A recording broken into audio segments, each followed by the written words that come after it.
मैं आपके प्रोग्राम में बैठकर देश के प्रधानमंत्री से अपील कर रहा हूं कि आप अपने गलत फैसले को वापस लीजिए। नमस्कार दोस्तों, गोदी मीडिया की चाटुकारिता एक बार फिर सामने आ गई जब अंजना ओम कश्यप ने असदुद्दीन ओवैसी से सवाल किया कि सरकार का कहना है कि ये सियासी अग्निवीर हैं जो आग को हवा दे रहे हैं और छात्रों को गुमराह कर रहे हैं। इस पर AIMIM के नेता असदुद्दीन ओवैसी ने कहा कि देश के प्रधानमंत्री सत्ता में 1 रैंक 1 पेंशन बोलकर आए, लेकिन अब तो ना रैंक है ना पेंशन है। अगर कोई MP या MLA बनता है तो जिंदगी भर उसको पेंशन मिलता है, इसलिए इसके जिम्मेदार प्रधानमंत्री खुद हैं। देखें वीडियो में।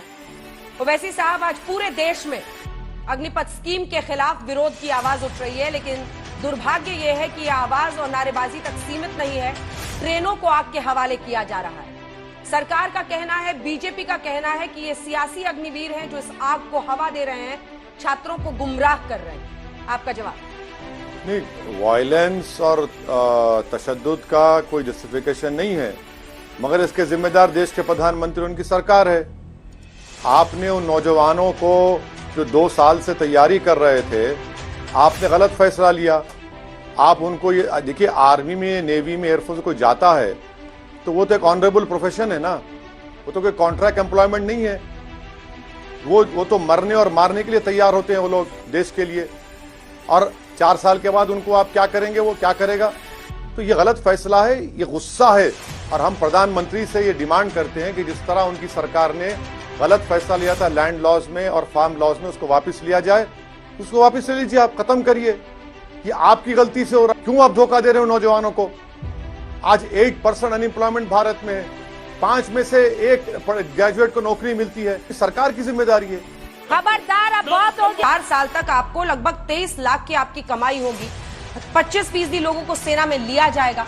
वो इसको एक अवसर के तौर पर देख रहे हैं कि कैसे नियुक्ति होगी, कैसे सेना से इस देश के युवा जुड़ेंगे।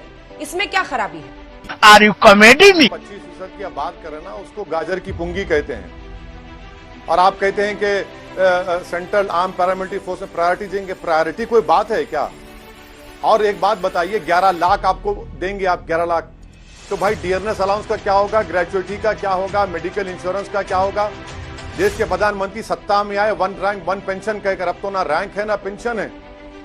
अगर मैं कोई MP या MLA बनता है 1 दिन के लिए तो जिंदगी भर उसको पेंशन मिलता है। और जो देश की सुरक्षा के लिए 1 लाख वैकेंसियां हमारे पास, 1 लाख। चीन हमारी जमीन पर बैठा हुआ है, पाकिस्तान से टेररिस्ट आते हैं, हर जगह पर हमको तकालीफ है, और आप देश की सुरक्षा से मजाक बनाकर रखिए उसको। क्यों कर रहे हैं देश के प्रधानमंत्री? ये फैसले को वापस लेना चाहिए, देश के हित में नहीं है, बल्कि ये देश को नुकसान पहुंचाएगा, खुदा ना खास्ता। आप ये बताइए मैडम, आप मोदी सरकार ने गलत फैसला क्यों लिया? आपने देश की इकोनॉमी को बर्बाद क्यों किया? आपने डिमोनेटाइजेशन क्यों लिया? आपने लॉकडाउन गलती से क्यों किया? और उसका खैमियाजा भुगत रहा है देश, उसका खैमियाजा भुगत रहा है देश की वो 50% आबादी जो 25 साल से कम उम्र की है। आप उनको आक्रोश में ला लिए, आप उनको धोखा दिए।